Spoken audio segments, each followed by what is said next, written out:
বর্তমানে Xiaomi mobile ফ্যাক্টরিতে কর্মরত আছি। আমি কিছুদিন পূর্বে ইরমাতে এসে লেভেল 1 কমপ্লিট করেছি, এখন লেভেল 2 দিতে আসছি। 24-এ লেভেল 1 কমপ্লিট করছিলাম, আজকে আলহামদুলিল্লাহ লেভেল 2 কমপ্লিট করলাম।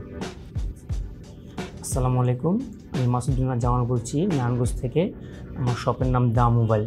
সুদীর্ঘ 17 বছর যাবত আমি এই পেশার সাথে জড়িত আছি, কিন্তু কোনো সার্টিফিকেট ছিল না। আমি কিছুদিন পূর্বে ইরমাতে এসে লেভেল 1 কমপ্লিট করেছি, এখন লেভেল 2 দিতে আসছি। আমি চাই প্রত্যেকটা দক্ষ টেকনিশিয়ানের কাছে সার্টিফিকেট থাকুক। আপনারা যারা সার্টিফিকেট পেতে চান ইরমাতে এসে যোগাযোগ করবেন। সরকারি সার্টিফিকেট শুধু দেশেই নয়, দেশের বাইরেও কর্মসংস্থানের জন্য গুরুত্বপূর্ণ ভূমিকা রাখে। আসসালামু আলাইকুম, আমার নাম জয় ঘোষ।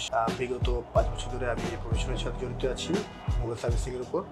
আজ থেকে 6 মাস আগে আমি লেভেল 1 এর পরীক্ষা দিয়েছিলাম, আলহামদুলিল্লাহ ভালোভাবে পাস করেছিলাম। লেভেল 2 আজকে আমার সম্পূর্ণ হয়েছে, আপনাদের দোয়াতে ভালোভাবে পাস করতে পেরেছি। আমি মোহাম্মদ জাহাঙ্গীর আলম, বর্তমানে শাওমি মোবাইল ফ্যাক্টরিতে কর্মরত আছি। আসলে গভর্নমেন্ট স্বীকৃতিপ্রাপ্ত কোনো সার্টিফিকেট ছিল না। আমি গত বছর এই প্রতিষ্ঠান থেকে আমি লেভেল 1 এনএসডিএ অ্যাসেসমেন্ট কমপ্লিট করি। যারা আগ্রহী আছেন তারা সম্পূর্ণ সরকারি অর্থায়নে এনএসডি এর আন্ডারে এই অ্যাসেসমেন্টটি কমপ্লিট করতে পারেন।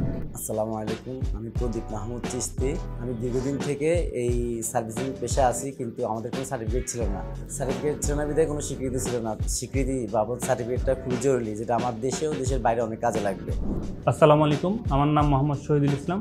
আমি আইফিক্সির দীর্ঘ 5 বছর যাবত টেকনিশিয়ান হিসেবে আছি, কিন্তু আমি গত 2024-এ লেভেল 1 কমপ্লিট করছিলাম, আজকে আলহামদুলিল্লাহ লেভেল 2 কমপ্লিট করলাম।